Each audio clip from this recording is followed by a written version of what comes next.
he pulled out a handgun, told me to kill that person, the one kneeling in front of him. And I just shot him.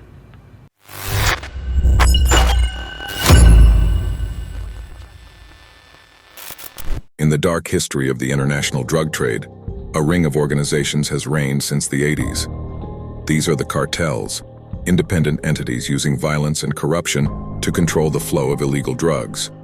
Despite their logistical genius and massive wealth, the history of cartels is a tale of betrayal, violence, and innocent lives lost.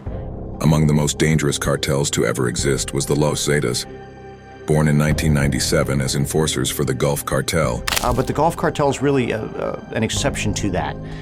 They were counterparts to the Guadalajara Cartel and really are an older organization, and perhaps the oldest organization currently operating within Mexico. Los Zetas was founded by Osiel Guillén, who handpicked around 30 alumni from Mexico's special forces. Authorities once described them as the most technologically advanced and sophisticated cartels in history. Instead of relying on corruption like its competitors, Los Zetas used fear as a weapon, seizing territory through torture, beheadings, and massacres. The cartel's footprint extended to 405 Mexican municipalities. In 2010 alone, Zetas executed 72 migrants in Tamaulipas.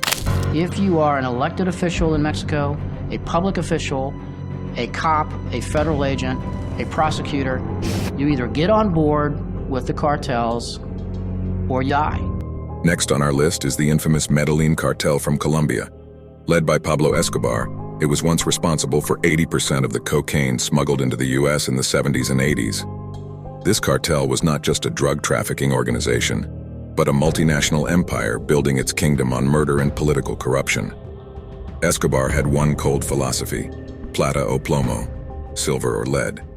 Simply put, officials could either accept bribes or face bullets. His reign resulted in the death of countless politicians, cops, journalists, and civilians. Though Medellín was disbanded after Escobar's death in 1993. Drug lord Pablo Escobar was killed today, 16 months after his escape from prison.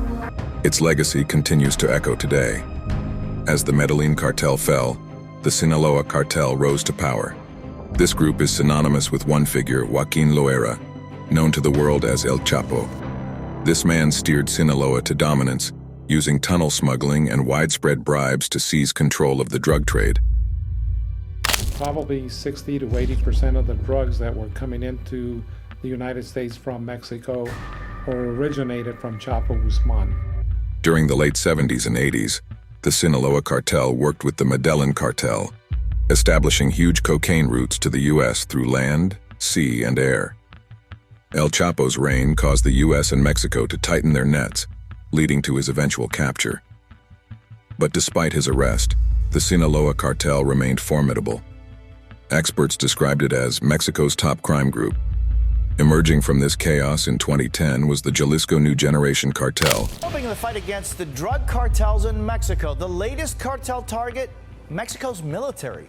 The Jalisco New Generation Cartel took the fight to the next level, shooting down a military helicopter with a rocket-propelled grenade. Or CJNG. This group was notorious for its shocking violence. Machine guns, grenade launchers, and even an RPG against a military helicopter are testament to the group's ruthlessness. CJNG's battles with other cartels have caused untold devastation. Among their numerous killings was the June 2020 murder of a Jalisco judge and his wife. Yet despite the government's pressure on their front companies and bank accounts, CJNG's power was forecast to grow.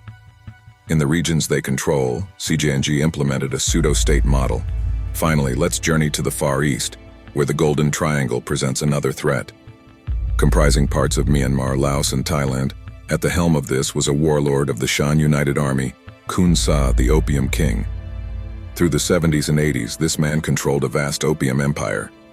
Kun Sa positioned himself as a freedom fighter for the Shan people, yet the violence that trailed his operations told a different story.